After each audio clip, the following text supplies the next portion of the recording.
Okay. Yes, we are now live. And doesn't show any viewers yet, so Give it time. yeah. Well, okay. You notice I got this put up yesterday, Yeah, I saw that. Yeah. yesterday morning. It came up in my feed on Oh, now YouTube. we have a viewer. Well, welcome. This is Tuesday afternoon with I'm Thrifty Tim, and along here with me is uh, my helper, Sir James. Hello, everybody. Happy Tuesday, or Taco Tuesday, as they say. Okay, so James, you said you have something to show this week. Yes, I do. All right. I'm ready. Okay, time to make you big. Okay. Well, I've only got one movie this week to show. You saw my T-shirt, my Jimi Hendrix last week, so this is my movie that I got, and it's another John Hughes classic from 1986, which I saw in the theater, and now I finally own. This is the first time I've ever seen it on Blu-ray, and it looks fantastic. I watched it Sunday. I still have the special features to watch on it at some point, but here it is in all its glory. Ferris Bueller's Day Off. Okay, I have that on CD. This is a great movie, man. There's the I back. I got it. I got that in a 3 CD set uh, on Ooh. of John Hughes movies. Oh, wow. So the special features are getting the class together, the cast of Ferris Bueller's Day Off, the making of Ferris Bueller's Day Off, who is Ferris Bueller, the world according to Ben Stein, vintage Ferris Bueller, the Lost Tapes, and a class album. Yeah, so looking forward to seeing that at some point. But I watched the movie Sunday night because I was excited when I got it, and it looks better than ever in 1080p. So if you don't have this movie, do yourself a people, folks. Go out, get this movie. You will not be disappointed. If you like high school movies, this is a really funny one. And Charlie Sheen even makes a cameo in this film too. And Jennifer Grey is in here, the one that played in Dirty Dancing. So she's in this as well. She plays Ferris's sister. Yeah. All right, you make me Well, smile. well, I was going to say I got I got uh, that 3 CD set. I got how long in with it was Pretty in Pink Yeah, I have and, Pretty in Pink as well. and Some Kind of Wonderful. Some Kind of Wonderful. That's another one I want on Blu-ray as well. And then another I got another 3 CD set. Of course, the Bill Murray one, which has Ghostbusters, Ooh. the first, and also it has Groundhog's Day, and I think the other one was Ghostbusters 2. I think I can't remember. Um, does it have Stripes?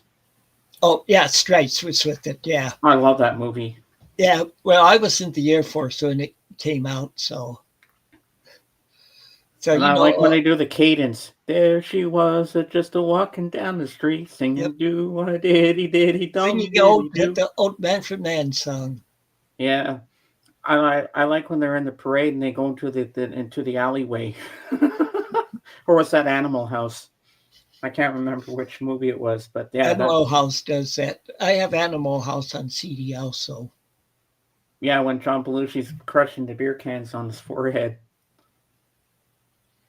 Yep. Yeah, that's a great movie too. Yeah, yeah. Okay, There's a lot of movies I want, I'll tell you but what. money.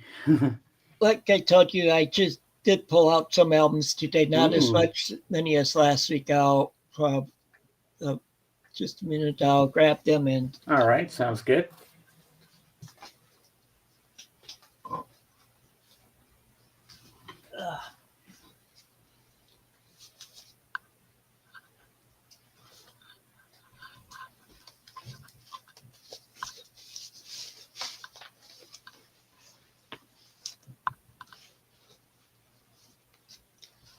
Okay, so I'll make myself big now. Okay, the first one is Ronnie Millsap, 20/20 vision. Ooh, Considering he's blind. I didn't even know he was blind till you Oh just yeah, told me.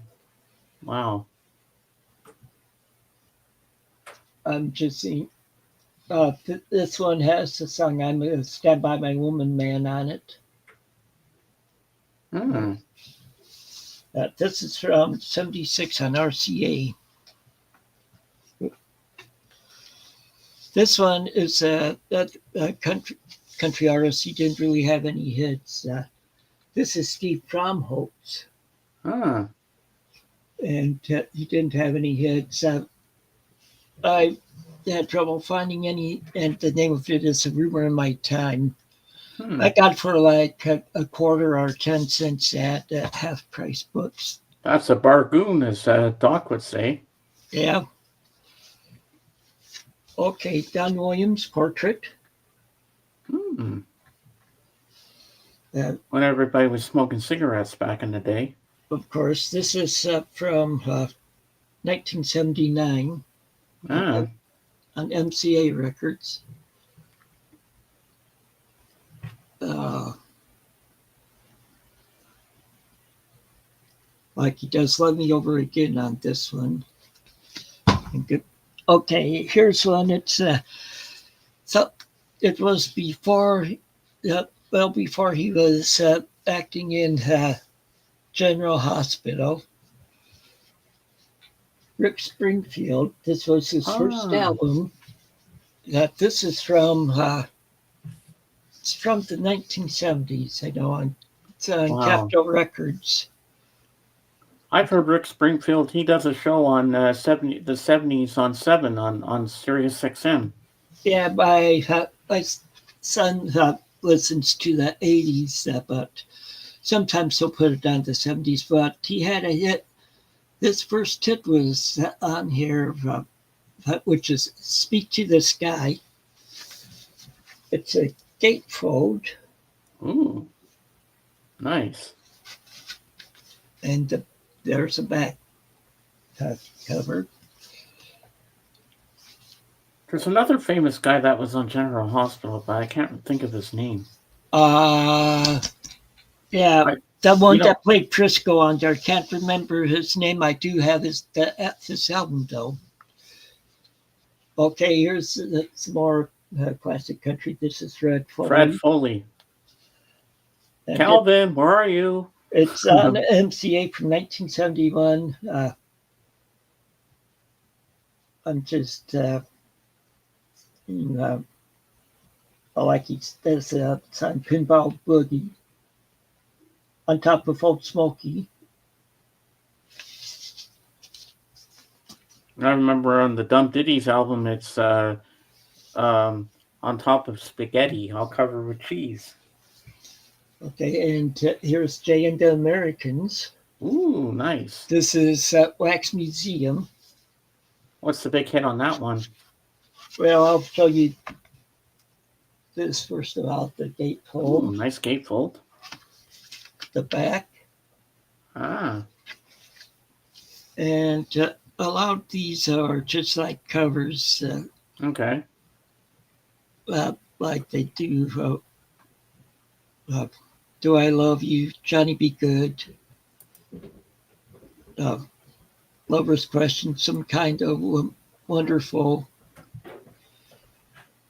Let It Be Me, You Were on My Mind, and Lonely Teardrops. Yeah, Let It Be Well, Me is the Everly Brothers. there were others that had that hit also. Ah.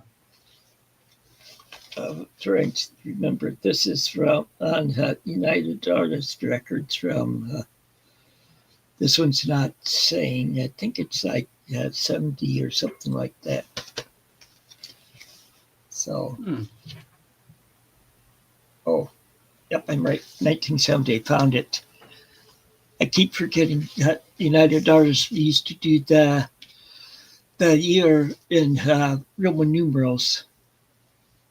Yeah, and United Artists also did the U.S. version of A Hard Day's Night. Yeah. Okay, and here's Ray Price. Ray Price, yeah. The I know. Lonesome is Lonesome. Yeah. It's okay. This must be around 1970 also because it's not saying a year on it, but so that's usually around 70 or 71 for with this numbering. And here's the back side of it. Nice. And the Lonesome It's Lonesome was big song on was probably the biggest song on here. And he does So Lonesome Me on here also. Oh, lonesome me. Okay, now some Tom Jones, Fever Zone. What's new, Pussycat? Oh. I'm just Delilah's on this one. Does it have Unusual, the one that Carlton always dances to? Oh, it has Danny Boy on here. I have some other Tom Jones albums too, but one of them's a Western.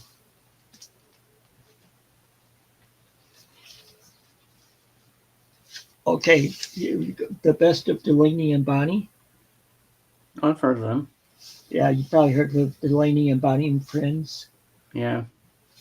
Here's the front. George Harrison knew them too. Yeah, here's the back. Nice. Sort of like this as Only You Know and I Know, which was written by Dave Mason from Traffic. And Never Ending Song of Love, which was a hit for them.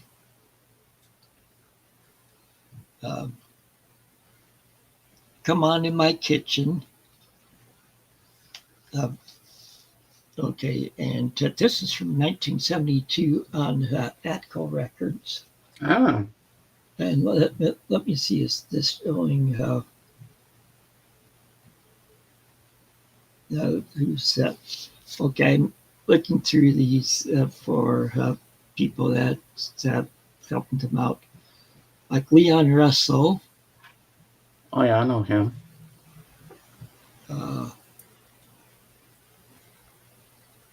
Rita Coolidge.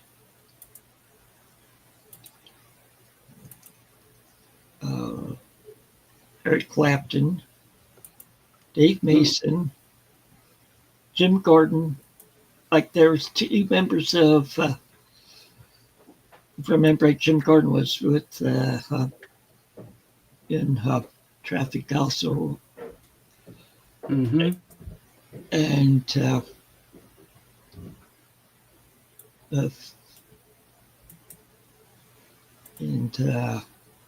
Rita Coolidge again. Nice. Okay, and then Jim Keltner from Jefferson Airplane, Jefferson Starship. And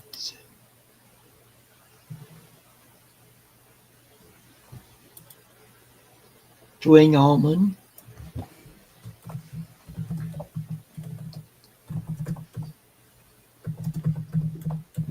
But the Memphis Horns plays on it, along with them some. Okay, that's all from that one. Okay. Now for Roberta Flack. Ooh. Of course, Feel Like Making Love, which was a hit for her. This is on one of my favorites of hers. I like Killing Me Softly with a Song, and I like The First Time Ever I Saw Your Face. And see, this is a gatefold. Nice. It's on Atlantic Records from 1975. Wow. Okay, so of course it has Feel Like Making Love on it. That's a big hit from this one. Okay, now for a Canadian band. Uh-huh.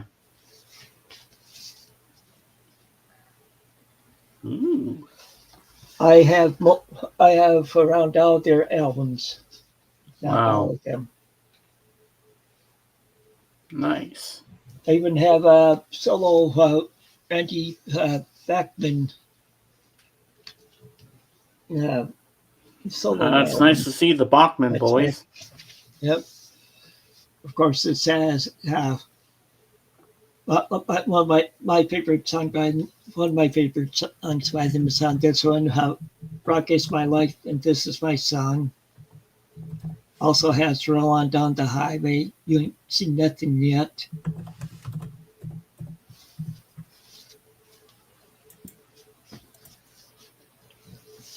Dun, dun, dun, dun, dun, dun.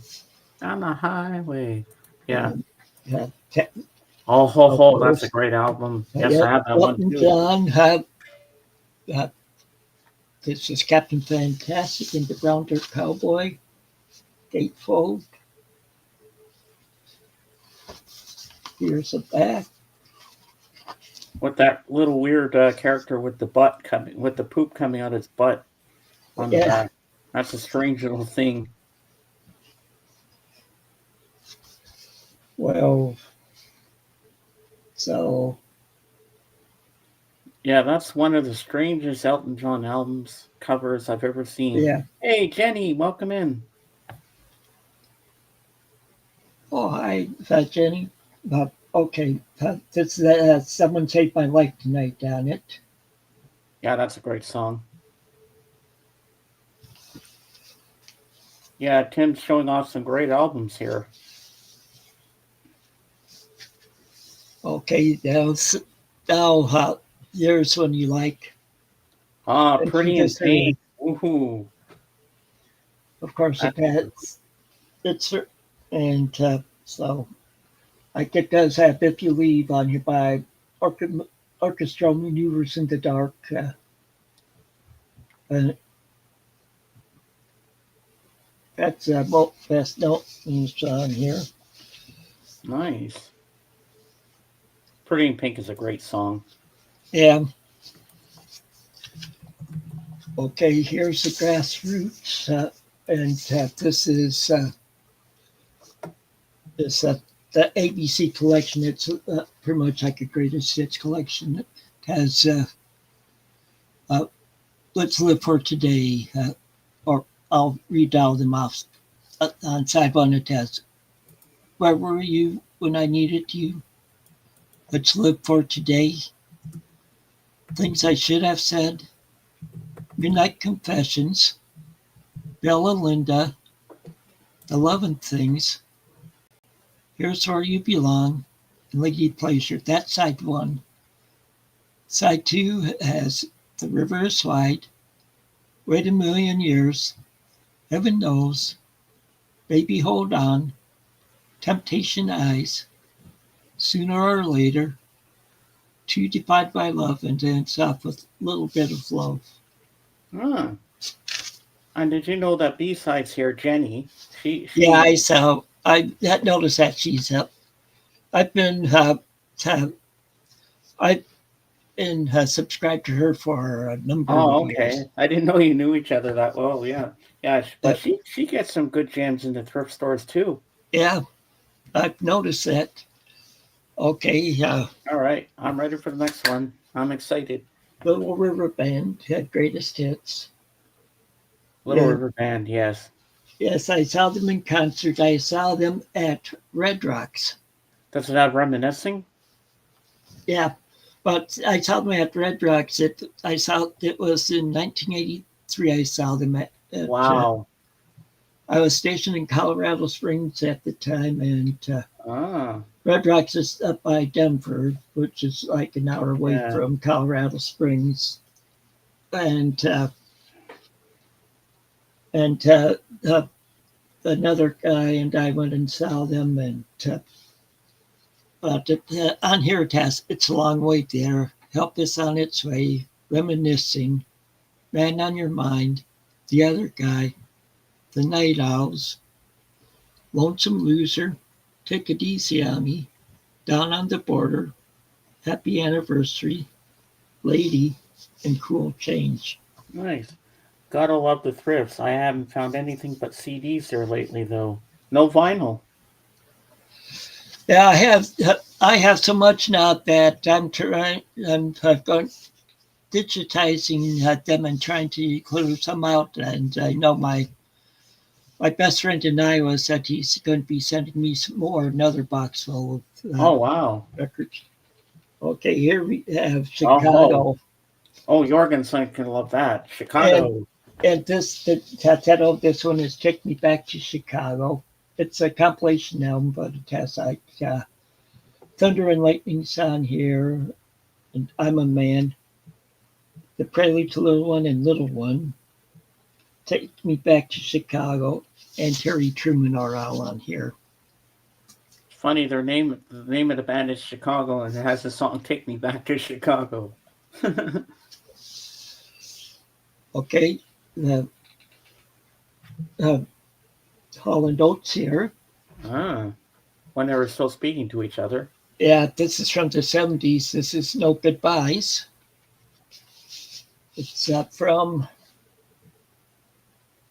come on, A&M's usually good at putting the year on back on the spine, but it's on the back. It looks like around 77 for this one.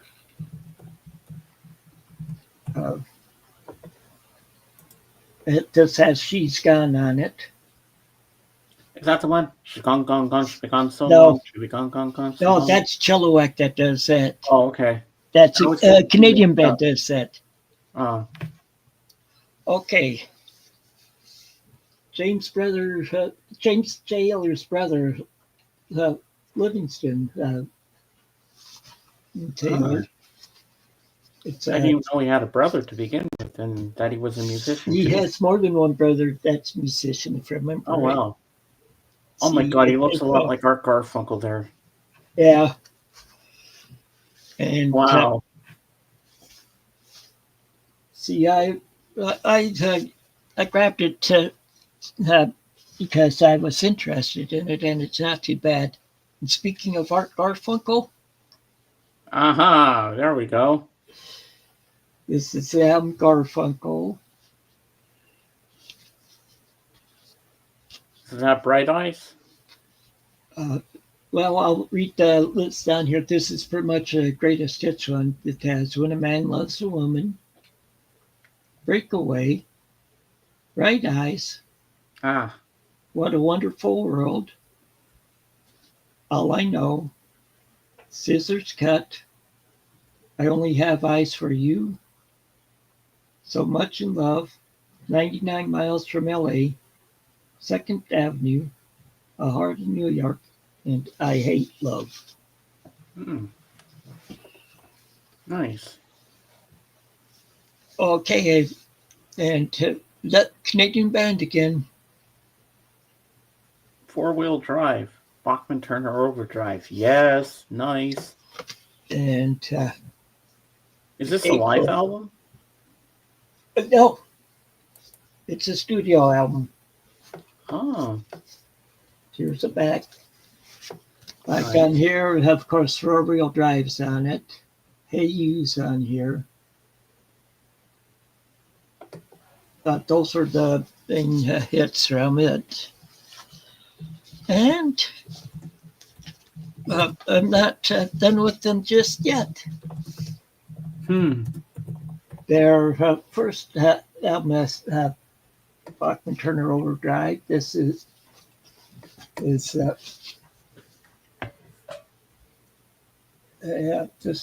their the first album. It's from Well, one of the Bachman boys, he does a show on the Beatles channel with his son Ty. Randy Bachman. Yeah. Randy and Ty. I have a CD with of Ty's. So, but this one has Blue Collar on it, and Give Me Your Money, Please. It's on here.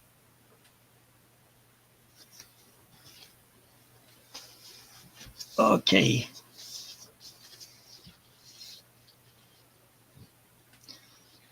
And here's some AC/DC, high Ooh. voltage.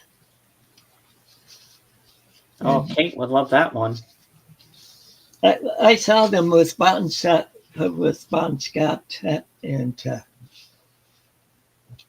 Wow. and he's on this, and I saw them in '79. But now this one has It's a Long Way to the Top if you want to rock and roll. That's a great song. That was also featured in Yep. School of Rock. And it also has TNT on it and high voltage. Okay, Jeff Beck Wired. Ooh. That must be a great album. Oh yeah, it is. And Does he actually sing or is it just instrumental? he's mainly instrumental. Uh, he definitely plays the guitar, and so okay. Here's Angel. Uh, this is their album on Earth as It Is in Heaven. And something you'll notice on here. Okay, here's watch when I flip it over. Oh, cool. And that's how they have their logo. They see on the back here. Yeah, that's pretty neat. I saw them in concert in '78. They opened for Styx at the Iowa State Fair back then. And I've never heard of this band. they had like one hit that didn't get too high up on the charts, but not on this album, but on another album. Okay, Jethro Tull, Passion Play. Now him I know. Yeah. It has a booklet in here. Oh, wow. Everything but the kitchen sink came with that album. America Holiday. Ooh. This is the one with that Tin Man on it and Lonely People. Those were the two big hits off it. I swear, every time I hear America sing A Horse with No Name, the first time I heard it, it sounds so much like Neil Young. Okay, Neil Diamond, Love Songs. This is from '81 on MCA. This has Stones on it. If You Go Away, which is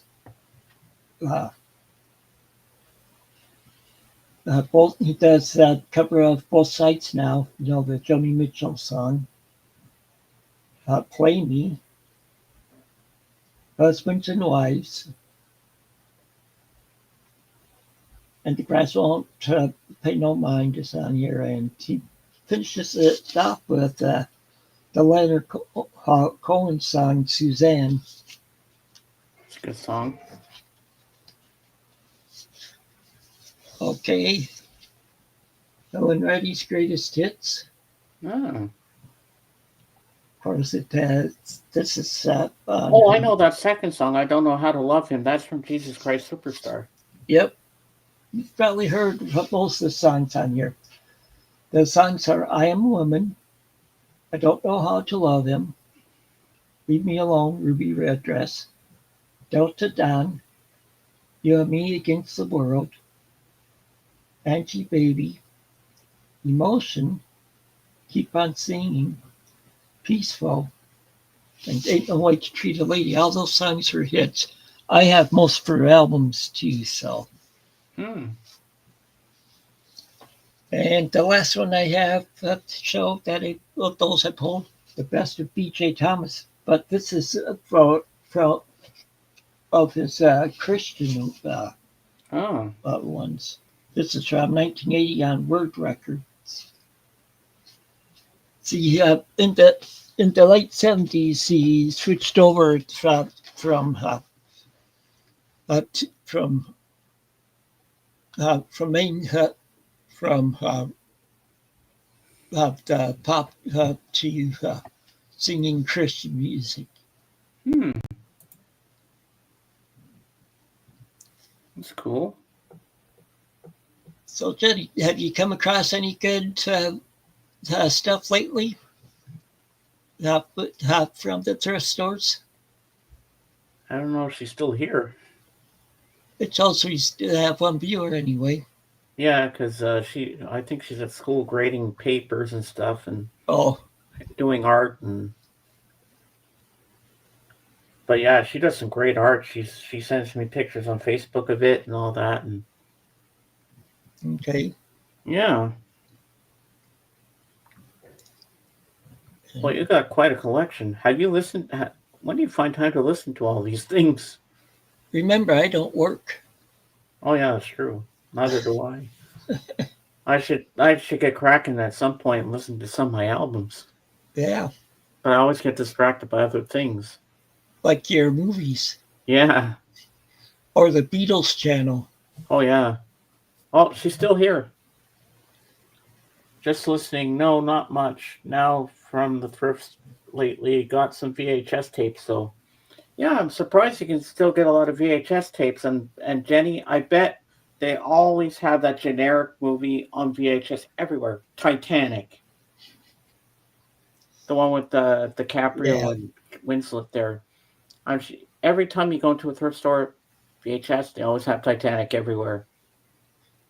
Yeah, my wife and I usually look at DVDs when we go into thrift stores too, and we get I them like at times. DVDs, but I'm more into Blu-rays because Blu-rays a better picture quality for me. Yeah, but our Blu-ray player will play both, so Yeah. because there's some that aren't out on Blu-ray that are out on DVDs. So. Mm-hmm.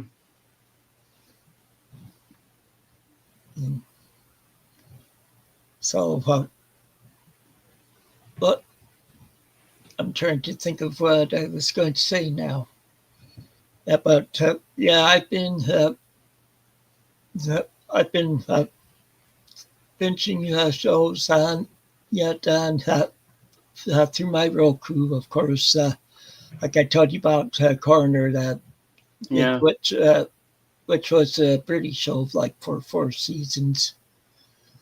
I'm in season 3 of it right now, and that I'm also like still watching Emergency, the show from the 70s. I remember that show. Yeah, I used to watch that. I just got Used Cars with Kurt Russell. Looking forward to watching it again. You know, Jenny, that's one Kurt Russell movie I have not seen yet. I can't remember whether I've seen it or not, but it sounds. But I've heard of it. I know the title, but I just never got around to watching it. I'm also binging Longmire, like I told you about, and then the last one I'm binging of TV shows is Death in Paradise, which is a BBC mystery show or crime murder mystery show, you could say, and that show's hilarious. Let me grab some records off my shelf. Let's see what I can show you. I think it's my turn to show some stuff. So just keep talking to everybody while I grab some stuff off. Let's see what I can find. Yeah, Jenny, I've watched a lot of shows on my Roku, or a lot of movies on my Roku also. I'm trying to remember what other movie we watched, my wife and I. We like to watch like 80s comedies and stuff, so can usually find them pretty good on streaming and but like I was telling James, I need to check out on Paramount Plus. They have the movie Novocaine, which is action comedy. So I need to check that out. And my headphones are stuck. There we go. sounds like he's having some troubles there. Yeah, I'll be with you. I'm okay. I'm not tangled anymore. Okay. All right, just grabbing some stuff here. I'll make sure I have a good stack here.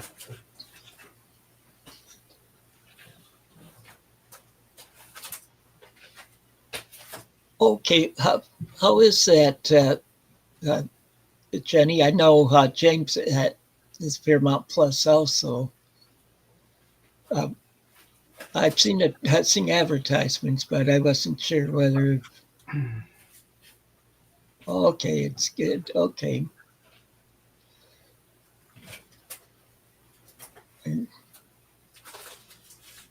Okay, I've got a good stack here. Let's see. Okay. See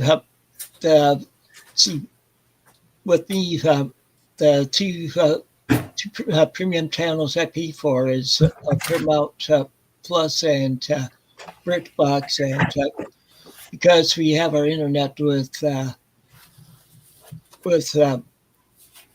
Xfinity, we get Peacock for free because they're owned by the same company.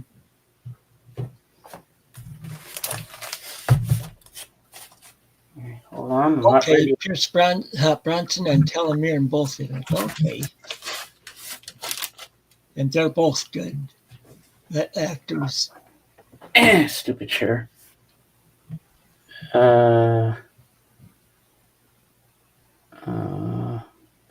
Mobland, yeah, that looks good. I want to see the one with Stallone in it. Oh, King of Tulsa. Yeah. All right, I'm ready. Or Tulsa Kings. Yeah, Tulsa King, that's it. Yeah. All right, I'm ready to show my stuff. Okay, so first up we have one of my favorite albums of 1990. George Michael, Listen Without Prejudice. Okay. I used to have this on cassette, but now I have it on vinyl. So we have on here Praying for Time, Freedom 90, They Won't Go When I Go, Something to Say, Cowboys and Angels, Waiting for That Day, Mother's Pride, which I love, Heal the Pain, Soul Free, and Waiting Reprise. This is a great album. And then we have, next up, we have one of my favorite Doors albums, LA Woman. Okay. Yep. My I have some Doors in my collection, of course. Ooh, I'd love to see some of that too. And next up we have, what's next? Their debut album. Yeah, I have. That's one of them I have. Hey, Jorgen. Hey, Jorgen. And then we have, next up we have Doors' Greatest Hits on white vinyl. Okay. And then next up we have Bon Jovi's first album, which I got for my birthday. I think I showed this one before, but anyway, I'll show it again. Why not? And next up we have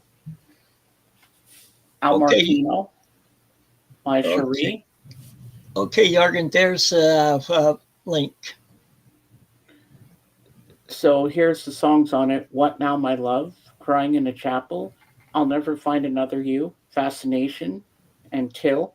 Side 2, My Cherie, Moon Over Naples in brackets Spanish Eyes, Melody of Love, It Only Hurts for a Little While, Three Coins in the Fountain, I Wish You Love. And then we have, next up we have Zeppelin 4 with Stairway to Heaven, which has my favorite song on here, When the Levee Breaks. Well, also has Black Dog on there. Yeah. And then we have, this is my all-time favorite, their first album, Zeppelin, which has Good Times, Bad Times, Babe, I'm Gonna Leave You, You Shook Me, Dazed and Confused. Side 2, Your Time Is Gonna Come. Black Mountain Side, Communication Breakdown, I Can't Quit You Baby, and How Many More Times. I love that. Down, down, down, down, down, down, down. Such a great thing. And you wouldn't believe it's 69 when this came out. And it sounds so 70-ish. It's sort of like with Yes's first album. And here's a Canadian band. We have Triumph. Oh yeah, I have that. I have a good number of their albums, if not all of them. And the next up we have. Now we're going to some Elton John. We have Goodbye Yellow Brick Road. I have that one. And here's the Gatefold. Yeah. Of course, on that, I like Funeral for a Friend, Love Lies Bleeding. Yep. Candle in the Wind, Benny and the Jets. Great songs. And then we have one of my favorites, because it has my favorite song, Mona Lisa's in Mad Hatter. Oh, yeah, I have that one. Next up, we have Elton John's Greatest Hits. I have It has that. one of my favorite songs on here, Borders song. It has Crocodile Rock. And then up here, then we have Madman Across the Water. Okay, that's one I don't have of his. I have several, but not that one. And the songs on here are Tiny Dancer, which is one of my favorite songs of Elton. Leave On, Razor Face, Madman Across the Water, Indian Sunset, Holiday Inn, Rotten Peaches, All the Nasties, and Goodbye. And then we have, of course, the same one you have, Captain Fantastic, Yep. which you showed earlier. Yeah. And we have two more. Then we have Elton John Live in Australia. I have that. And my me favorite song too. on here is Don't Let the Sun Go Down on Me, the live version on here. This is what made me an Elton John fan, that song. I used to have this on cassette back in the day. And then last but not least, we have Rock of the Westies.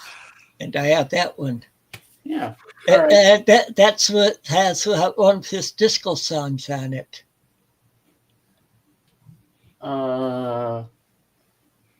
Grow Some Funk of Your Own. I feel like a Yeah, bullet. Grow Some Funk of Your Own. I feel have like that a on. bullet in the gun of Robert Ford. Street Kids, Hard Luck Story, Feed Me, Billy Bones, and The White Bird. All right, and then that concludes my record show. All right. How you doing, Jurgen? Good, are you? I'm doing okay. Oh. Can't complain. So, do you have anything to show this week, Jorgen? I picked up a few.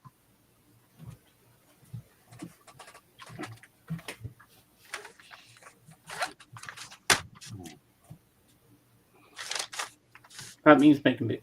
Okay. Yeah, I wasn't sure whether he was going to have to get up and go get them, or if he had them beside him. So, We have some Candy Staton. okay, Honest, I Do Love You. 78. We have CD singles. The Adventures, Raining All Over the World. okay, We have some Midge-Ure, Breathe from 93. okay, Midge-Ure of Ultravox. Lisa Stansfield, In All the Right Places from the Indecent Proposal movie. okay. I saw that movie. It's good. Phil Collins, Both Sides album. Yeah,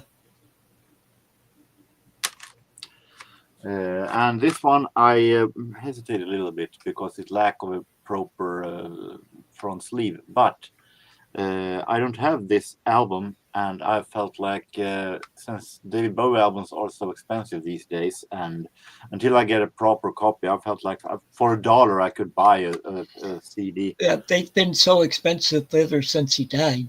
Yeah, Mm. but this costed only $1, so I felt like for $1, why not? I could have David Bowie's Space Oddity in this shape. Okay. Hey, and you get bonus tracks too. Yep, it is a B-side of Pretty Star and Memory of the Free Festival, Part 1 and 2. And this I bought. This I've shown 2 weeks ago, I think. McKinney's Cotton Pickers that I bought for 10 cents. Okay. But this week I found another part of the same album series. Oh. So another for $1.50, another 2-album set with early jazz from the 1929 to 1930. That's not bad at all. Mm-hmm. I listen to this. It's really, really great early jazz. Earliest form of big band almost. Okay. Good stuff. So, have you watched any good movies or TV shows over the past week? No movies. I'll try to. No, I don't think I've watched anything of the more excited ones. No, I don't think so. I watched anything of the more interesting ones. Well, Sunday night after I had dinner, before I went back into the talk lounge when we were watching the Leafs game with Judah and everybody else, I watched My Ferris Bueller's Day Off. And I have to say, it looks great in 1080p. It looks great HD. I really enjoyed it. And it really brought me back to my high school days when I first saw it in the theater. Bueller. And that's Ben Stein, who plays that teacher. Yeah. So. Yeah. So you have any books to show us, Tim? Well, I'll show you 2 that I thought.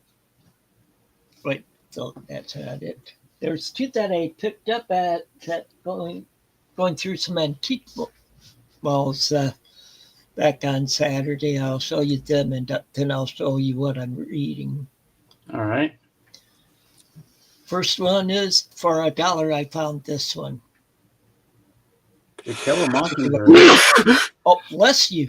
Bless Thank you, you. man. By Harper Lee. I read this back in high school. That's been like 45 years ago that I first read this. Never read the book, but I've seen the movie. Yeah, it's a good book, and Yeah, it also took her 45 years to do another book. yeah, I think I have that book too. Ah. But I got this for only $1, so I couldn't beat that. Hey, you can't go wrong with that, man. Definitely. And the other one is by author Mark Hammond. This is Stone Cross. I have other books by him. I haven't read any of them yet, but he does. He writes thrillers, and I like thrillers. And the ones I'm currently reading, I showed some last week, but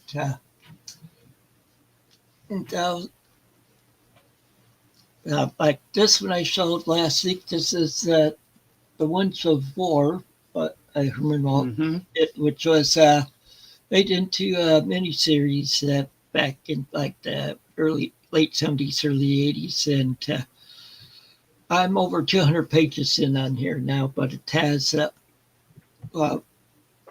over a thousand. Let me see. It has the last page is 10,040 or 1,047 pages in this book, so Wow. I have ways to go in it. Okay, the one that when we went to those antique malls, I figured I'd look for a book that I know I have, but I couldn't find it. And because I'm rereading the Jack Ryan series, and the second place we went to was right across the street from our library. So we stopped in there and found it.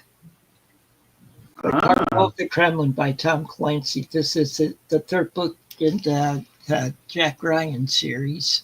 oh I'm wow. trying to read the full series now, so that's something that I'll be working on for a while because there's a number of books in this series. And Oh yeah.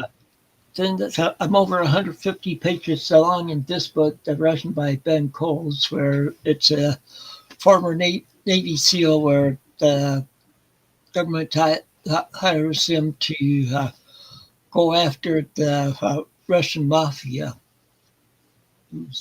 after a couple politicians were killed within minutes of each other. Hmm. So those are what I'm reading right now. So, And so have you? Jorgen, do you have a lot of? Do you have the whole collection comics of the Smurfs? No, not by far. Not that I know of. I read most of it from the library, but I borrowed a one that don't make heads or tail of me. It seems that it's pretty new, called in a series called the Hidden Village. They found another Smurf village Mm. with only female Smurfs. Oh, And then one male Smurf in it in that village. no, Smurfette is the only woman in the ordinary village. Yeah, I figured that one would be all women Smurfs except for one with one male one. No. I haven't read it yet, so I don't know. I only borrow it. I don't make heads. I try to figure out it because it's obviously in some kind of series. I don't know if I have to follow. I must check if I must find the other two or if I can read them separately. Yeah. mm-hmm. Yeah. But otherwise, I prefer. It's of course done after Peyo's death, so I need to check if it is. I like Peyo, and he's no longer alive. So, but I Yeah. actually, yes. Oh no, go ahead, Oh, Tim. go ahead, you. Oh, okay. My friend Patrick, when I was growing up, well, they're all in French, but he had all the Asterix and Obelix comics. Okay. Yeah, I don't I like those comics, but I don't collect them because I feel like I can't collect everything. And you have Tintin, don't you? Yes, but I'm not. I have read them so many times, so I'm not sure that I need to collect them, and I have them all on cassette, and I don't know if I need to have them all because I've read them so many times through the years. But we'll see what happens when I find them. It might be interesting. Mm-hmm. Well, there's a guy I'm subscribed to on YouTube. He has, guess he's a big book reader, and he also has, uh, uh, he tries to get out the Marvel and comics that the big volumes have to make of the different ones. Now he has around all of those, and also the same way with DC Comics. Mm. I can go pick some of the some random comics books that I have. See. Oh, cool. Yeah, that'd be cool. Yeah. We'd like to see that. Yeah. So. We do it all here for you folks. We want to entertain you the best way we can. Show you everything. We don't just do music. We show comics. We show books. We show movies. We talk about cartoons and whatever.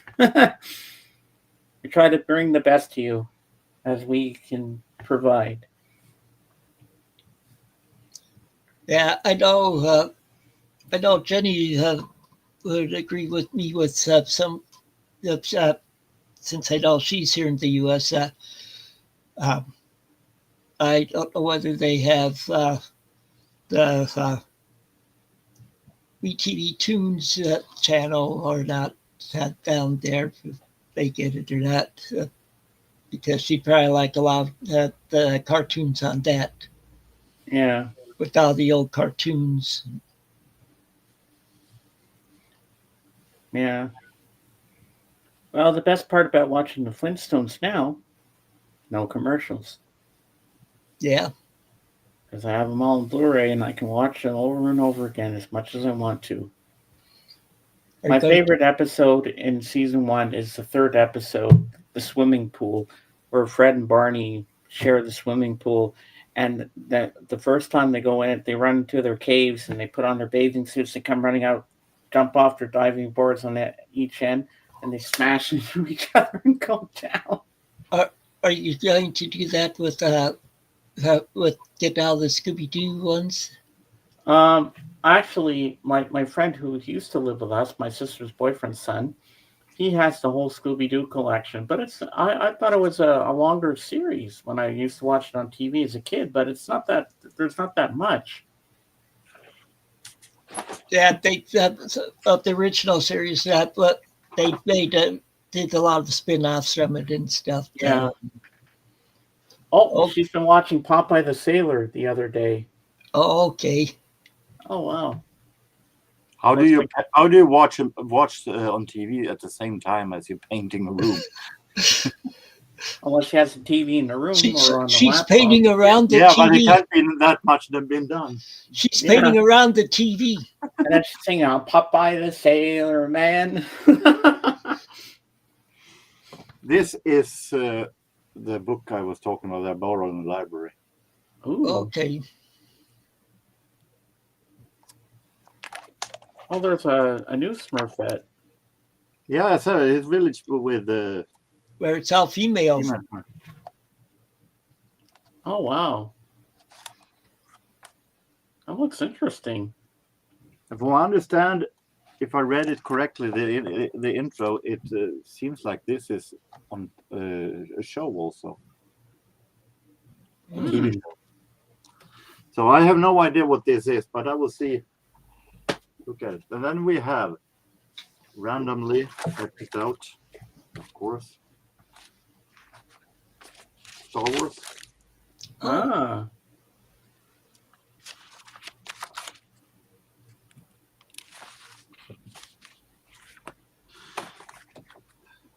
More Star Wars.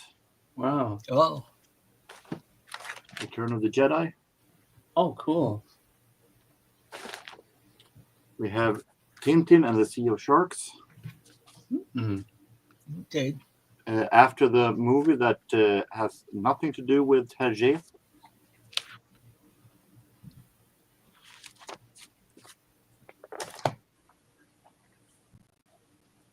Now I'm not sure what these are called in English, but unicorns, the secret of the unicorn is it, right? These are bought from libraries, might tell. Yeah. Not bought, not borrowed, but bought from one. Yeah. This is Tintin in America, a Finnish version. Ah. Yeah, and the thing is that here in America, we didn't really know about Tintin until they made the movie. Oh, that's a Finnish one?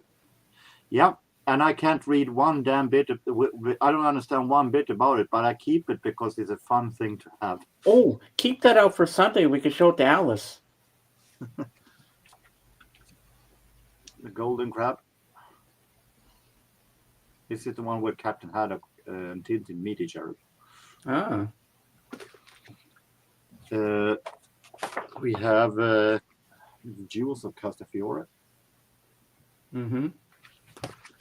Tintin and the Gorilla. This is the final one, the final finished one. There is one, of course, called the final one that isn't finished, but this is the final finished one that Hergé did. Well, if anybody could figure it out, it would be Alice. This is, I have no idea what this is called in English, but Who's the guy with the beard? Captain Haddock. Oh, okay. BC. Oh, yeah. Okay, yeah. I remember that cartoon in the comics and in the newspapers. They were always good. Oh, yeah. Will be. And Andy Cap. Remember Andy Cap? Oh, yeah. Beetle Bailey. BC. Okay. I have some comments here. There, like three bigger ones of Calvin and Hobbes. Oh, yeah. I love Calvin and Hobbes. This is an interesting one because these are bought at the yearly book sellout that we have every year in February, many years ago. This is Spider-Man: The Complete Guide to Spider-Man and His World. Ooh. Okay. This is more of facts. That's Of pretty villain, cool. Of Yeah. villain, of friends, of storylines. I like that cover. Coming now to Disney. In Sweden, we have a comic magazine called Donald Duck and Co. And Company. In Sweden called Kalle Anka and Company. And it's been going on since 48. So this is they have been releasing numerous edition in books with the yearly complete yearly editions of every edition, every number of that magazine. So here is part 5, the complete year from magazines from 1959. Wow. See, Marvel and DC Comics do stuff like that too now. And Part 2. This is from 55. okay, I only have 3 of these. This is the very first from 1948.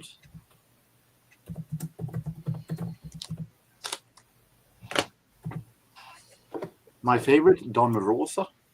No one draws like him. Wow. Mom, answer the phone. I'm on a screen, damn it. Special Carl Barks. The best of Carl Barks. Ooh. This is in Sweden. We have something that is released monthly called Donald Duck Pockets, small book pockets, okay. and it's been going on since the 70s. So they released a big fat book with the best comics from these, and this is the best years. Oh, wow. I prefer those who are from number 1 to 100. After that, they stop being interesting. These book Yeah. pockets. Well, do you know what this is remind me of? Some today, James. What? Reminds me of Ethne HEK's collection. Oh, yeah. It's both movies and comics. We have some thrillers. Rip Kirby. Oh, Okay. I've never heard of Kirby.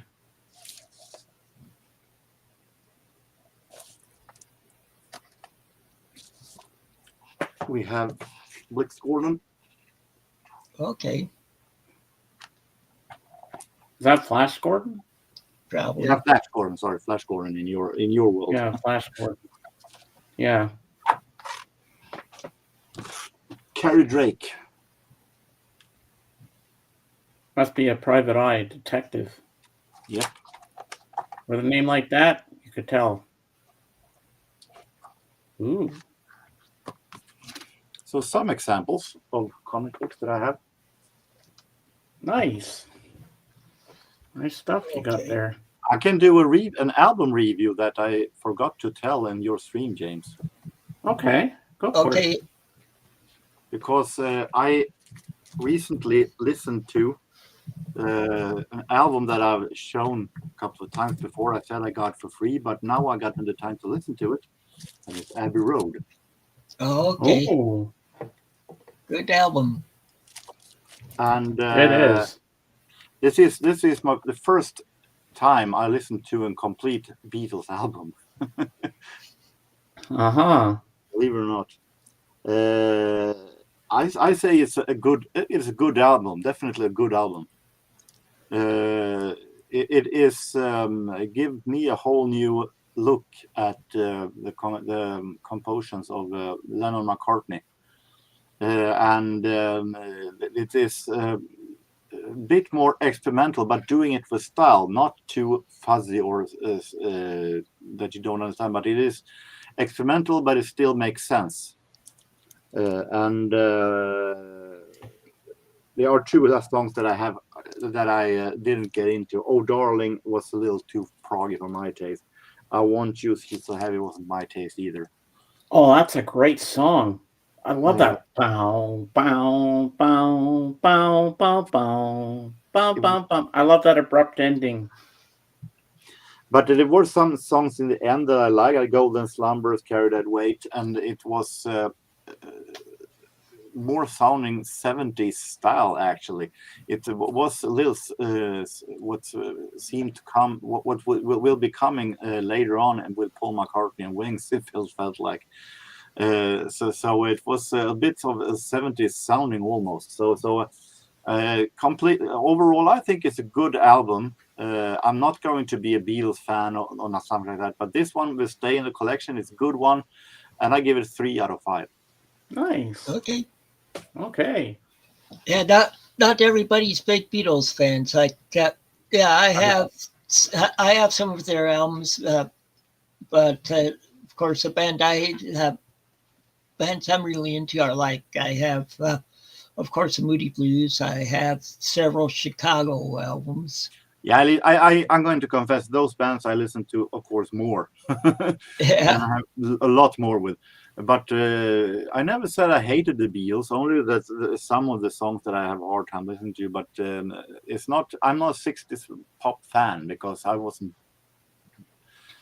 I never been that kind of fan. But they have some songs that are really good that I like actually, and it's good to have, at least as a record collector, to have. I have this and I have a compilation, and at the moment I feel that's enough. But you never know. Oh, Tim, show them the Chicago album you showed me earlier. See if you have this one, Jorgen. I have everyone from 1 to 19. This one was a compilation one of theirs that I showed today. There it is. Is it Chicago 10? Nope, okay, that's another one. That's the more modern one. This is Take Me Back to Chicago. Okay. I recognize the part of the album that is supposed to be on the sleeve. And I just noticed too that this is. I'm just trying to see where if it says where it was printed. You see it's Chicago 2 in the stripes, and you see Chicago 14 and. This I might have gotten this when I was stationed in Germany. It was made in Holland. This one.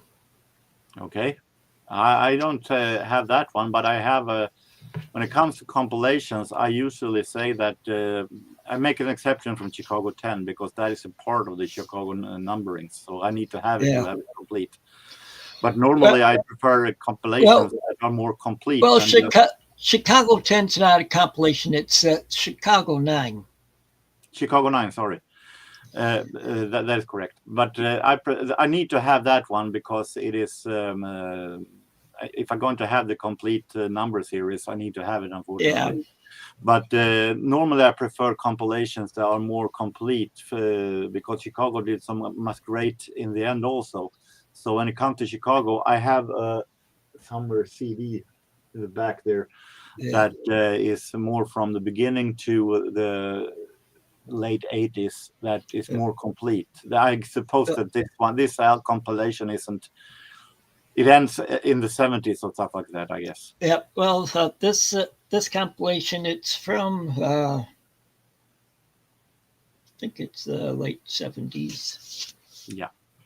But anyway, the songs on this one are "Listen," "Free," "Thunder and Lightning," "Low Down," "I'm a Man," "Little One," "You're on My Mind," "Take Me Back to Chicago," "One Go Nucleosis," and "Terry Truman."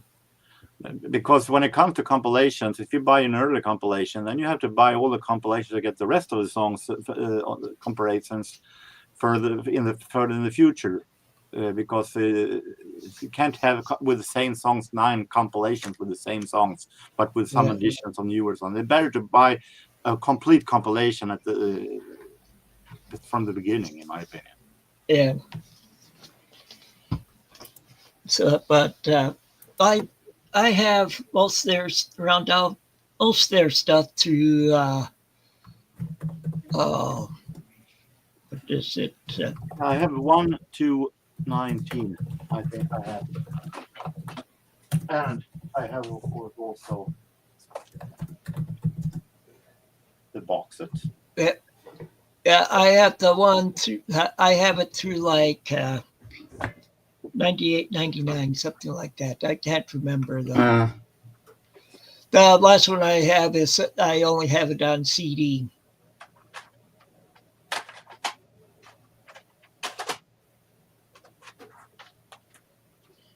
This is a compilation that was released, a double CD, the complete Chicago story, Okay. from 1967 to 2002.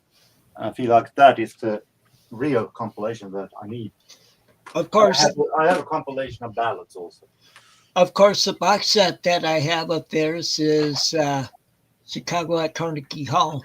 Yeah, that is that one. Yep. Yeah.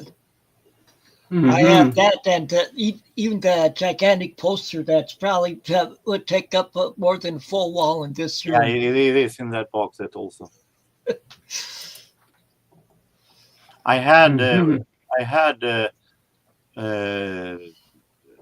if it was the third and fourth part separate on an album before, but then I managed to find the entire box, so I have no use for part 3 and 4 anymore. I need the complete box, but it's the only one I need. Yeah, I have the third and fourth on a separate one also.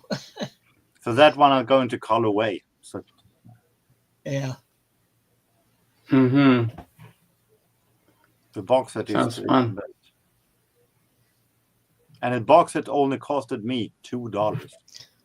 It cost me. That's not bad. It cost me $1. Or wait, no, not even that. I think it was 25 cents. Ooh.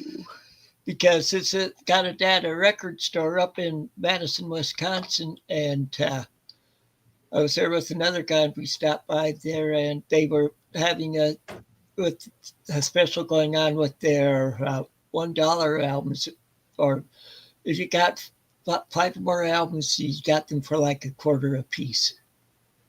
Like when I was in Stockholm, 2017, I was so happy because I searched for Chicago Transit Authority so long, so I was happy to find it.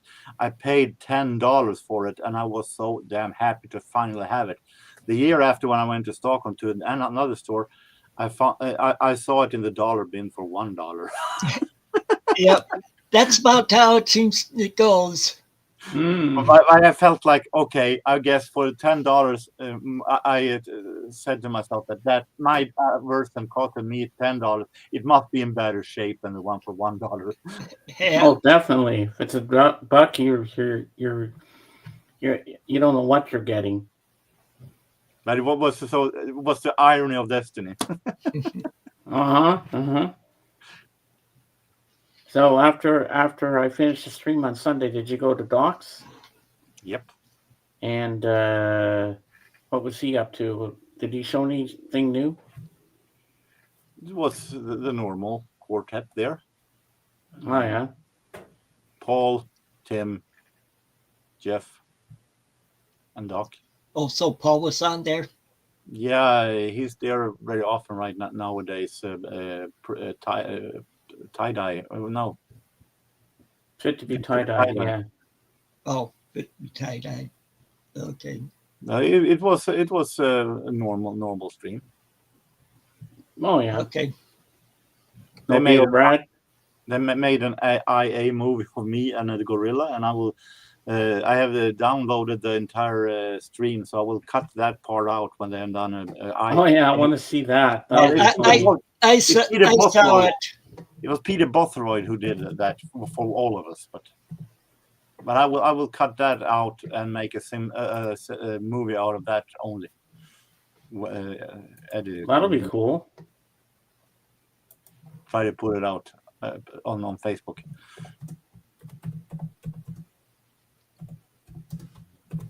Mm-hmm.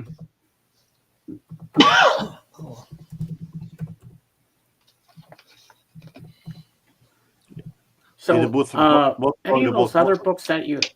What?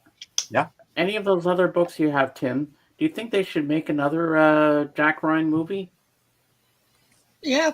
There's several books. They're all action, full of action and stuff in them. Isn't there one, the Sum of All Fears? Yeah, and they didn't follow the book too closely with that one. Well, of course, I only saw the movie because I'm a Harrison Ford fan. And I never really read the book, so I wouldn't really know. Yeah, because they varied from the book early on in the movie. Mm-hmm. So, Jorgen, how's the weather been there in Sweden lately? 2 days ago we had no, it was yesterday. We had a really summer weather. It was warm and it was really nice weather. They are expecting to be a whole lot worse 2 days from now. So we're expecting not too good weather now for a couple of days, but we have had pretty good weather now for a while. That's good. So I've been able to sit out on your balcony. See where I'm at. Last week we had 80s and 90s. Wow. This is Fahrenheit. This week it's more like 50s and 60s. And it's been raining today all day. No, I haven't been on my balcony yet. One, because I feel it's a bad timing since I have a bit of pollen allergy, so it's the wrong time to sit. Oh yeah, and it has been a little windy also, so it's a little bit too windy to sit on the balcony. Mm-hmm. Go out there with a nice drink and sit there and read your comics. It's only May. It's only May yet. Yeah. I have time to do that. Yeah, back on Friday when it was in the 90s, it was strong winds also that day. So. And you know what song comes to mind, Tim? What? Four Strong Winds. Okay. Remember that song? Yeah. Yeah, I just thought of that off the top of my head. Well, it's going to be a pain in the butt because it's nice taking the records out the show, but it's a pain in the butt to put them back. Imagine me that had to put a whole load of comic books back. Keep the finished ones out for Sunday so we can show them to Alice. Well, I was going to say one concert I went to. This was over 10 years ago. I know. They used to have on Memorial Day week, not Memorial Day, but Labor Day weekend here in the U.S. This will be Friday, Saturday, and Sunday of that weekend. They would have various stages around here in Rockford where you can see different group of bands as long as you got tickets to get into that area. And so we did that. And so there's one guy that I saw. He had a couple hits, like one of them in the '80s. His name is Michael Johnson. But when I saw him, he was on a smaller stage, and he was just him with his guitar, and he was joking around, telling jokes, and doing humorous songs. Like there's one he wrote called called Blue Bayou, but it's about a guy with a toupee, and the wind would keep blowing his toupee off his head. Ah, the same Blue Bayou that Roy Orbison sings? No, it's something like it. Oh, okay. But I prefer the cover by Linda Ronstadt. It's much better Yeah, than what Roy Orbison did because I don't like the background singers going oh Bobo Kimberly. I think that's garbage. It's garbage. It's just cheesy. I'm like Linda Ronstadt does it better. yeah. Sorry, Roy, I love you, man, but your version of Blue Bayou just doesn't cut it for me. He has a voice that doesn't fit the song at all. No. See, with me, I like round out around most of Linda Ronstadt stuff. I have most for her albums. Now there's maybe there might be a few I'm missing, but well, that from the like the late '80s on that I'm missing. One of my favorite songs of Linda Ronstadt that she sings is When I Grow Too Old to Dream. And she sang that on The Muppet Show. Yeah. That, but like sort of like I like her doing "Poor Poor Pitiful Me" and I have only one song of Linda Ronstadt I know, and that is the one that she would do with the James Ingram, somewhere out there. Oh, Yeah. the one I like is that cover of the Rolling Stones song "Tumbling Dice." And she does a good duet with Aaron Neville. Don't know much. Yeah, I have that album on CD. That's the newest one of her stuff I have.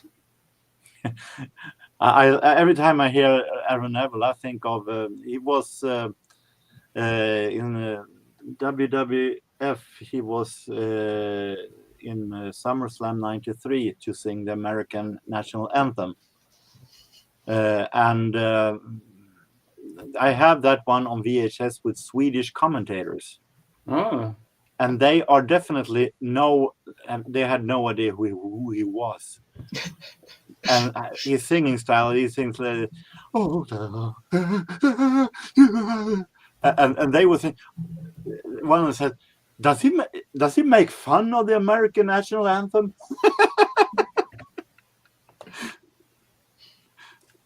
Well, I have a Christian album, Christian CD that he did. So he I like his song sang "Tell It Like It Is." Tell it like it is. His voice can be a little bit annoying in the longer parts, actually. Well, he has some good songs. I'll give him that. Like "Tell It Like It Is" a great song. Yeah. Everybody Plays the Fool is good. Oh yeah, that's a good one too. Yeah. Jorgen, do you have any albums of Smokey Robinson and the Miracles? Not many. I give that. I don't have that many. With me, it would be more like compilations I'd have with them on. Oh yeah, I like Smokey Robinson and the Miracles. They're good. Yeah. Just I don't run across them in the wild. Yeah, I think they have a song that I like, Mickey's Monkey. I think I have a lot of album with.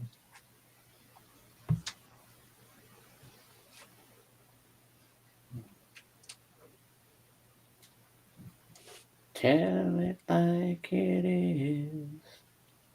is. That's the only part of the song I know. Hey, at least I know part of it anyway. Kind of interesting because I have more albums with Miracles themselves than with Smokey Robinson. Oh yeah. I think this is the Excellent. only album with Smokey Robinson and the Miracles I have, and this is Ah. Flying High Together. Actually, I might have one Miracle album. I'm not sure. 72. Though. But I think it is because I don't collect 60s soul, and Smokey Robinson and the Miracles are more of a 60s band. Yeah, But I have 60s and 70s. Miracles, Do It Baby, Subtitles, and Don't You Love It. Ah. So I have more albums with Miracles themselves than with Smokey Wow. Robinson. I have some Smokey Robinson that are a bit later on. I have one that I've called Away that was from 1981 that was dreadfully boring. So it didn't pass the 80s that good, unfortunately. Wow, that's pretty cool.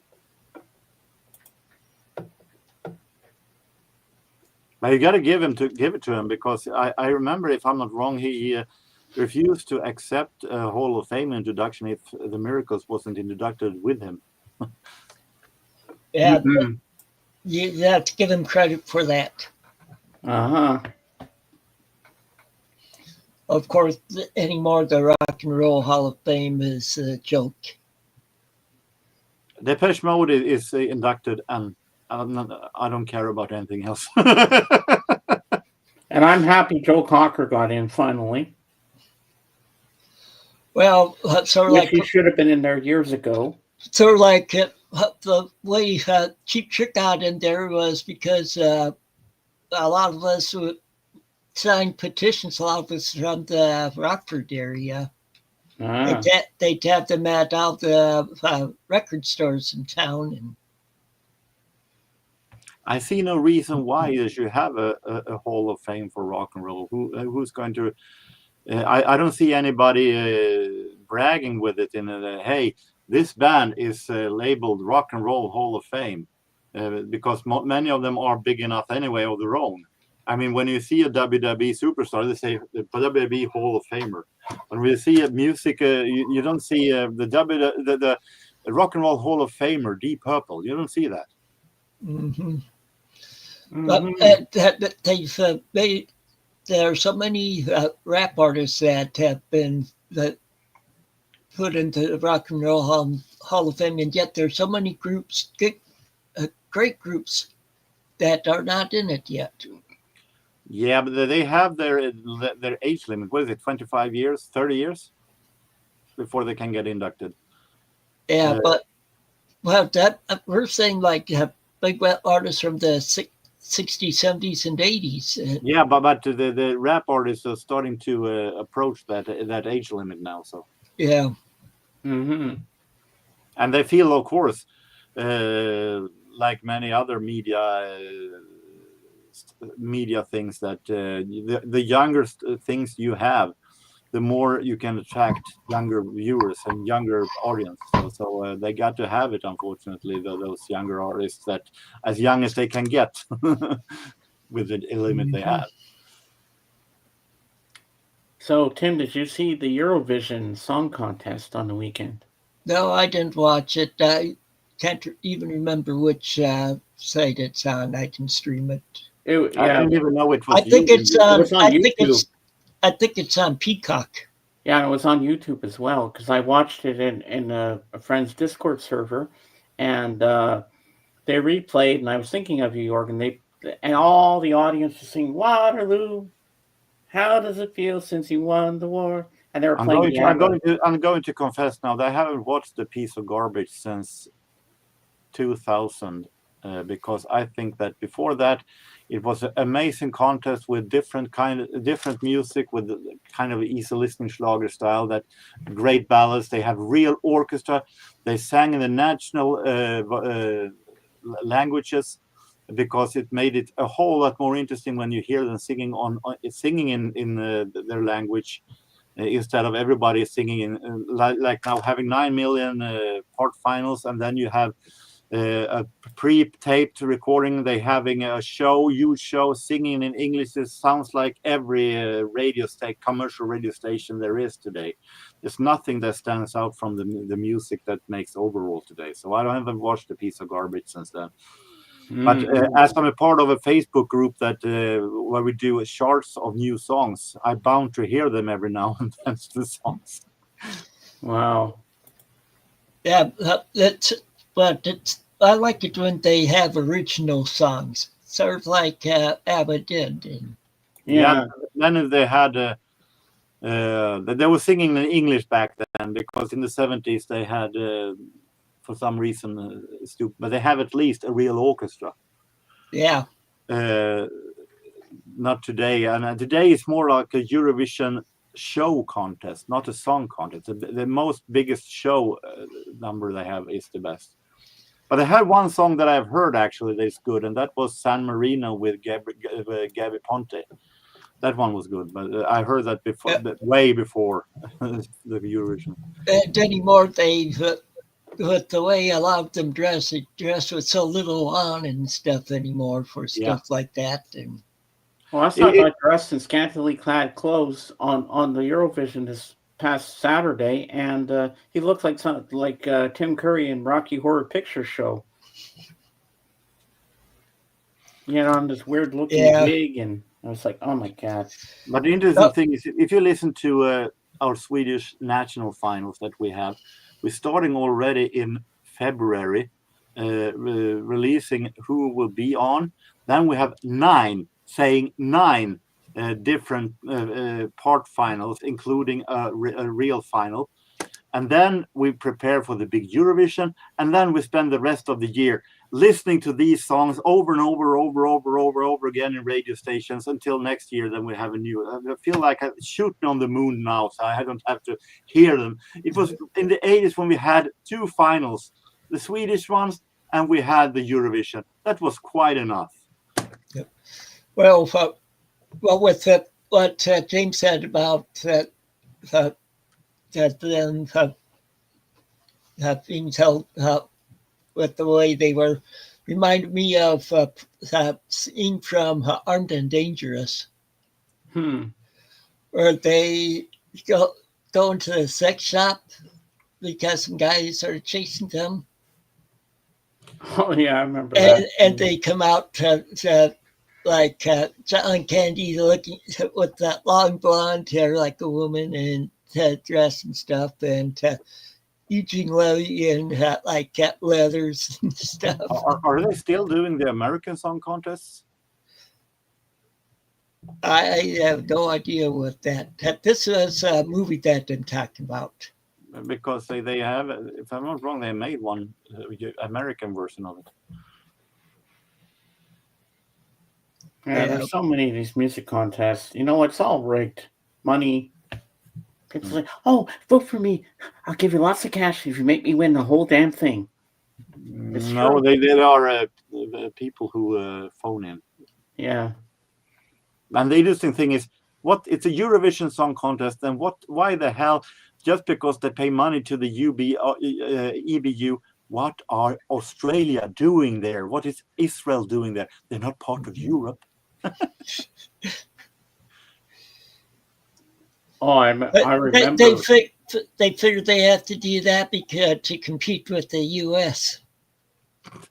Yeah, I know that Judah was pissed off because she didn't think when she saw Israel at the top of the food chain there, and she's like, uh-oh. But she was happy, and I was happy that Austria took it all.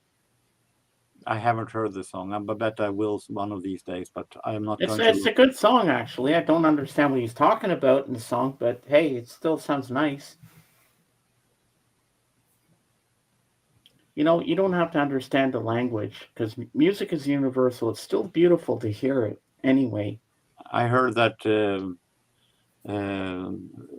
Sweden finished 4th, so. Yeah, that's the song I was hoping would win. I like that Swedish song they did. I'm not saying that I'm not saying it's a good song. It is a pretty bad song, But I like that Sweden for once is sending something that is different and that is don't take yourself too seriously, because normally Sweden was said the generic, normal, everyday pop singer that they hope will get Sweden out in the musical business. Nobody today really seriously thinks that Eurovision will get you your musical career anywhere. So I don't know. It's fun that we finally send someone that doesn't take it too seriously. So for the thing, do they all actually have to write original songs?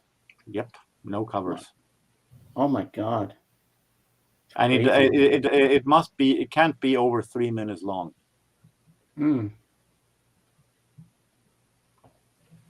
That's amazing. And back in the 80s, it had also to be written by composers that was from the country. Today, you can hire in a composer from another country to do the song, or a singer. Last year, we had Norwegian singers in Sweden. Yeah, but with the length restriction, reminds me of a song that Billy Joe did on one of his albums, and called "The Entertainer." I remember I was pretty shocked. I like to watch old Eurovision from the past when it was actually good. It was one that was from the 70s. And I was shocked to hell to see it, because they have, between the voting and the songs, they have pause numbers, people who entertain the crowd while they're counting the votes. And one of the pause numbers that they had was with Oscar Peterson. That was a name that I would never thought would ever hear in connection, even though he wasn't competing. It was a name I would never thought I would hear in connection to Eurovision. Wow! Just the same as I was watching a British national finals once from the 60s. One of the guys who was sitting in the jury, because then they had a professional jury with music people in the music business. One of the people who was voting was George Martin. Wow, George Martin. Wow, that's cool. Yeah. Is it the same Eurovision?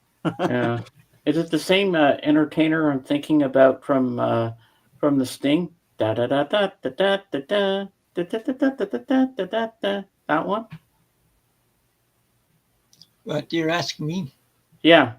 No, this is different. This was from his what is it, Street Life Serenade or something like that album. But he said he's talking about how they cut his songs down to like 305 or something like that to make it fit on a 45 and stuff, and instead of having longer songs. This are back in the 70s, so. I'm guessing the Eurovision where ABBA was on, I guess they weren't a household name yet. Nope.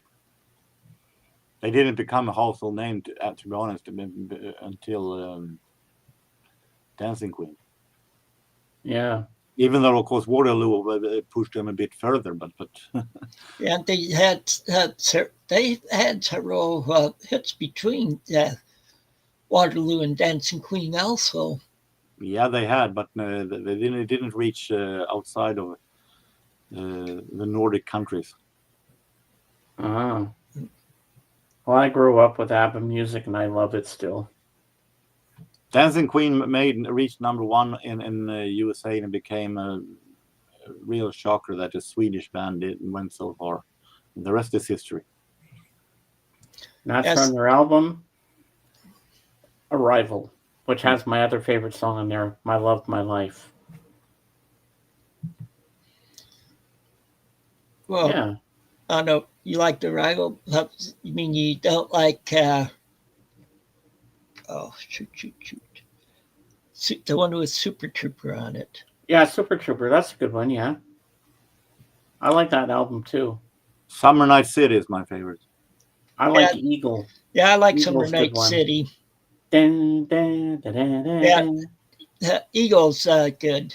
Yeah. Winner Takes It All is also good. Winner takes Yeah. it all. And Christopher Yeah. has to fall. The problem I have with a little bit ABBA is that every song they did after Dancing Queen had to sound like a pop version of a Broadway musical. Another album I like of them is Voulez-Vous. That's a good album. Or Chiquitita. Yeah, Chiquitita, tell me what's wrong. I love that song. Angel Eyes is good. The King Has Lost His Crown, Kisses of Fire. As Good as New. As Good as New. My Love for You. With the clapping in there. I love that song. I like the song that I'm totally lost what its name is called. Before Go. Well, Thank You for the Music is a beautiful song. Yeah. The Day Before You Came. That is a good one. Oh, yeah. I like Cassandra. It's like a waltz. Those more modern ABBA from the later albums is good. I like Another Town, Another Train. Ring Ring is a good one.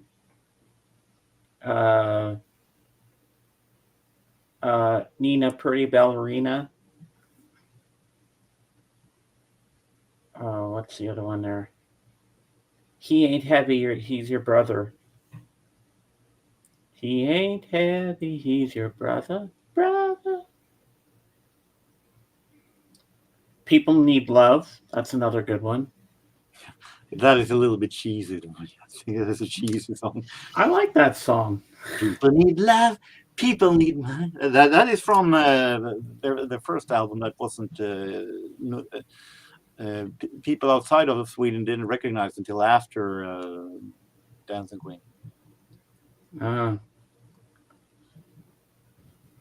And back then, actually, they were not known as ABBA from the beginning. They were known by only their band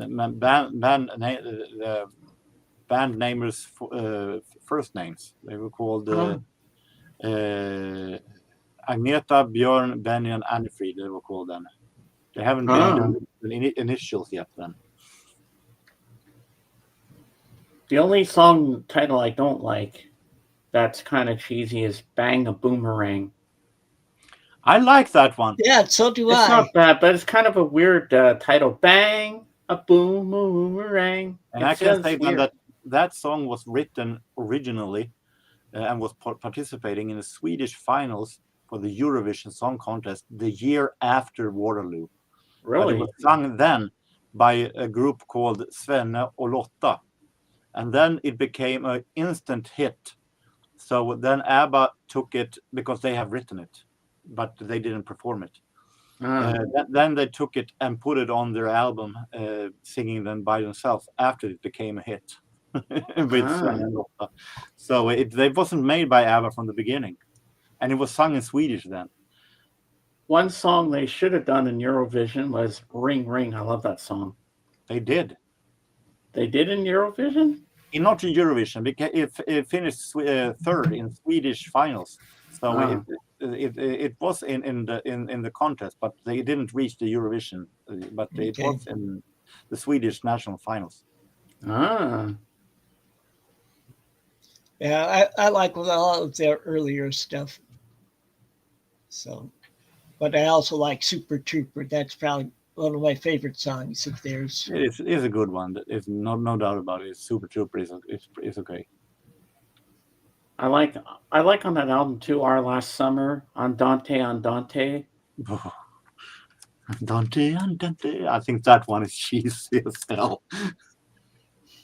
Oh, it's great. It's got some great harmonies in that song. It's the same like Hasta Mañana is also one of the more cheesier they have ever done. Yeah, I like that song though. See, I have the Waterloo album, and I like a lot of the songs on it. And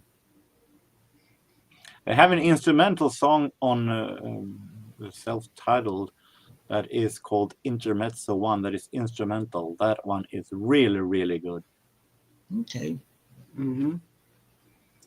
And they have an instrumental on Arrival, which is called Arrival. And then another song I like on there, Why Did It Have to Be Me? I'm going to confess, I've been more of a fan of the members in their various solo stuff than actually ABBA, to be honest. Yeah, I have. I think it's two of the women's solo albums, but they don't have any of the men's solo albums. That because they haven't done any Bjorn Benny has, of course. In Sweden he has a group of his own now called Benny Andersson Orchestra, BAU for short. They're doing songs in Swedish and more of an easy listening style. Nice. But in the 60s, Benny was a part of, along with Svenne, that I talked about, Svenne and Lotta.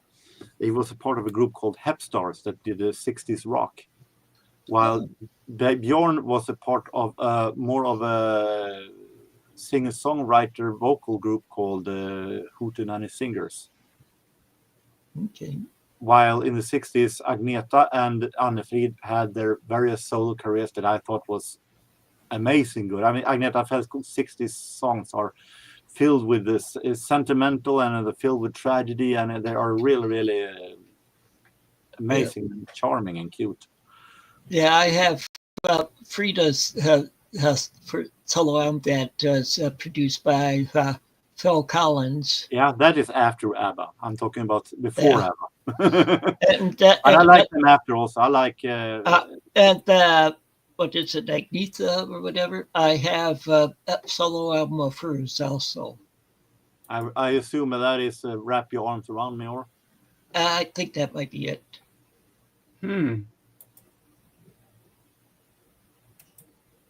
Wow.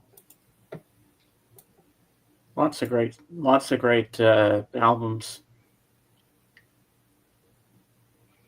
Yeah, I have one album with Agneta Fällt, the second ever from the number 2 album from 1968, I think. It's really, really great.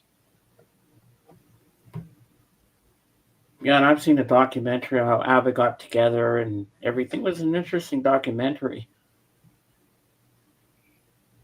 Yeah. The band, and then they fell in love.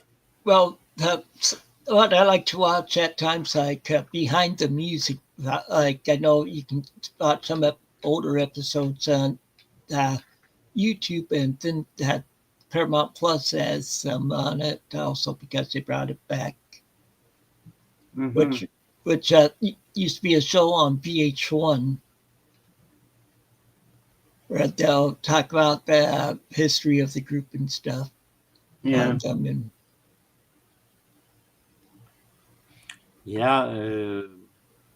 They hardly spoke to each other between the years. Yeah, I know.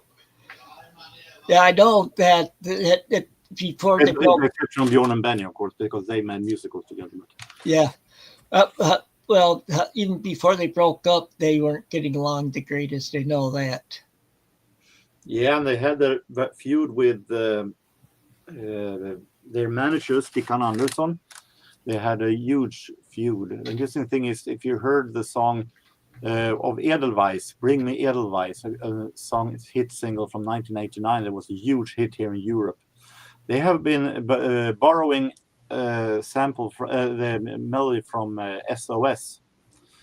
And they asked the wrong person. They asked not ABBA, the composers of borrowing the song, because they were most likely then to have been turned down. They asked the manager, Stickan Andersson, who said, "Of course you can have it," and then they did it, and that did the tension between the band and the manager pretty sour. I bet.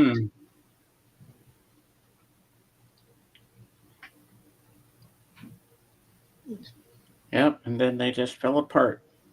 Yep. Until the Deep Voyager. Yeah. And then they and then Benny and what's the other guy's name? Bjorn. Yeah, when they did Mamma Mia, the musical, which I saw on the stage. They have done. They were behind Chess, the musical Chess, Oh, I didn't know that. and they did after that a Swedish musical, Kristina from Duvemåla, that also was exported, I think. And then they did the Mamma Mia. Yeah, which I absolutely enjoyed. Yeah, my daughter loves Mamma Mia movies. I seen the movie. I think it is pretty. I seen not the entire movie. I saw the finish of the movie, and I've hard time with this constantly stupid dropping of ABBA lines every here and there. There's two of them. There's two of them, and my daughter likes both of them. Yeah, I have both movies, and I think they're making a third one. And I felt like Pierce Brosnan dancing and singing in a musical. No way, police. No way, police. Yeah, James Bond singing, huh?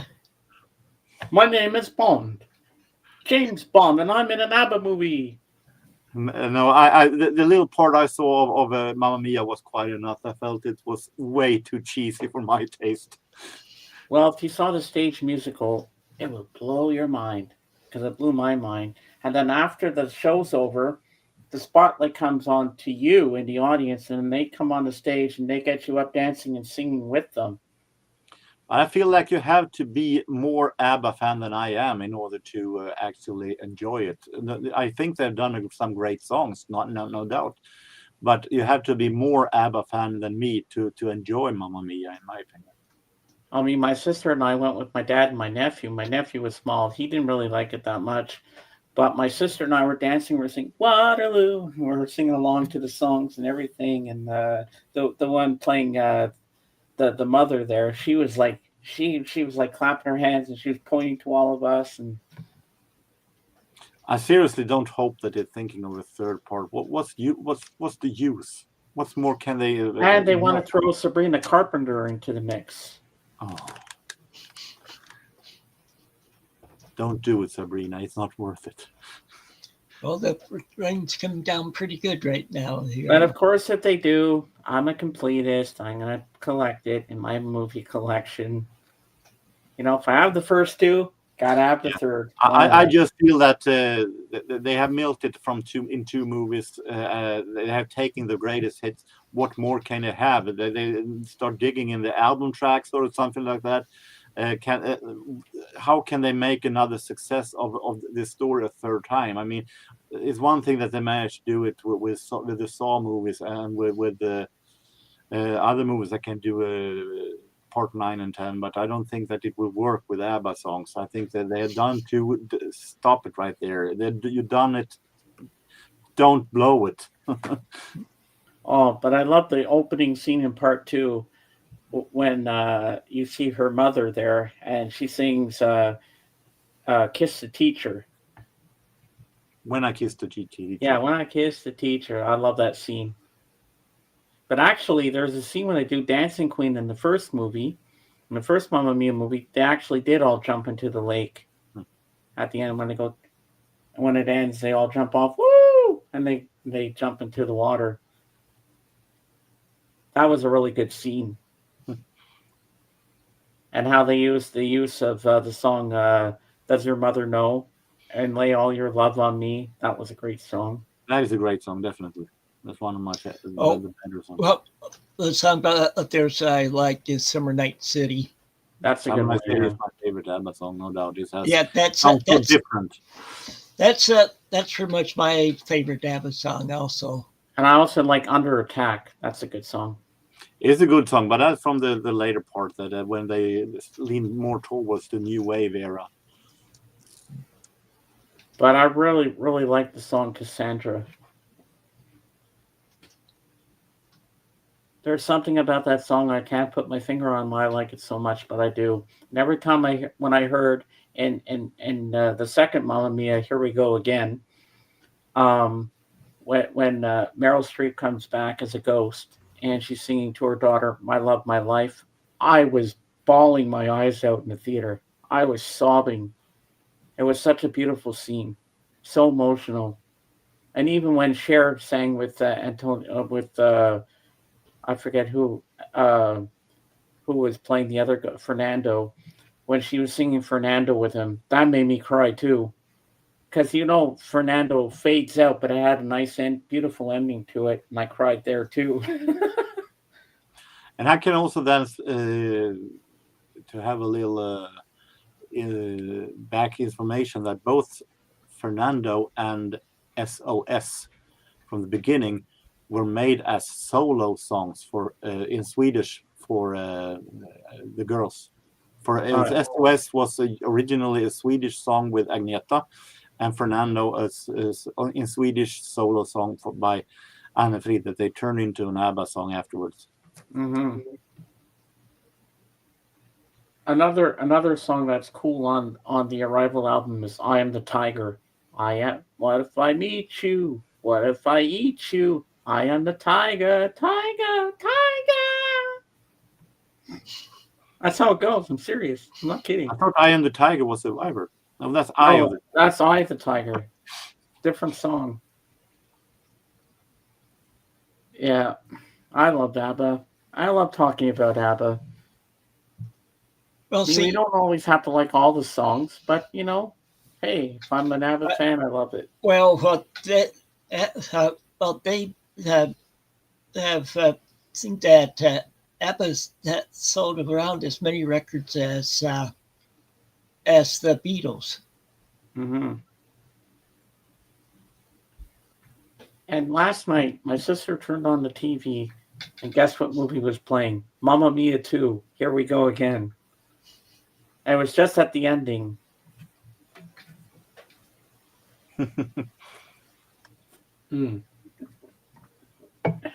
I like at the end when Meryl Streep says, "You want to do another one? You want to do another one?" Meryl Streep has a great voice. She can sing.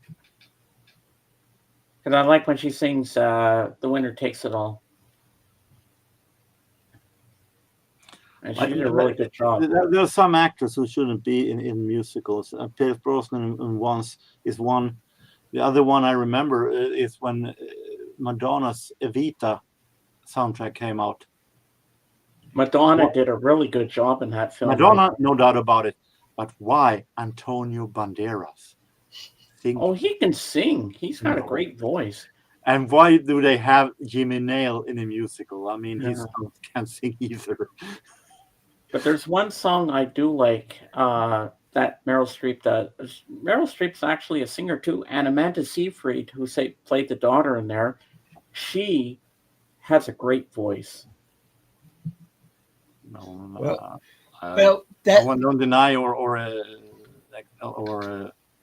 not going to deny or say that it's true because I have no idea. But that makes me think of a movie from the '60s that was somewhat of a musical, and that was the movie "Paint Your Wagon." Oh yeah, with Lee Marvin singing it. Lee Marvin singing. And Clint singing the song, "I speak for the trees. I sing to the trees," or something. Yeah. But because I'm a Clint fan, I have to have that movie in my collection. So. Oh, that's a movie I watched recently. I watched Heartbreak Ridge. Oh yeah, that's a good one. Yeah. So I watched that. I think it was on Tubi that I watched it. Did they cut out the swearing or leave it all in? They left it all in. Oh, okay. Because you can't have that movie without the line "cluster." You know what? Yeah. That's a great movie. Yeah. Where Mario Van Peebles tries to screw him over, but he gets him good.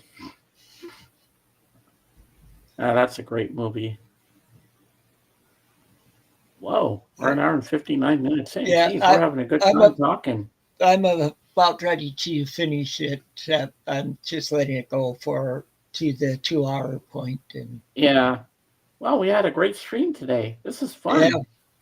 Jenny stopped by. What more could we ask for? Yep. We all showed some nice stuff here, you know. Yeah. Talked Okay. about ABBA. Talked about our cartoons again and comics and what have you. Well, And Spock has something to tell you. It was fascinating. well, that's going to be all for today. So we'll be back next week with another with another episode or another live stream, I should say. So until then, take it easy and keep on rocking and reading. Godspeed, my friends.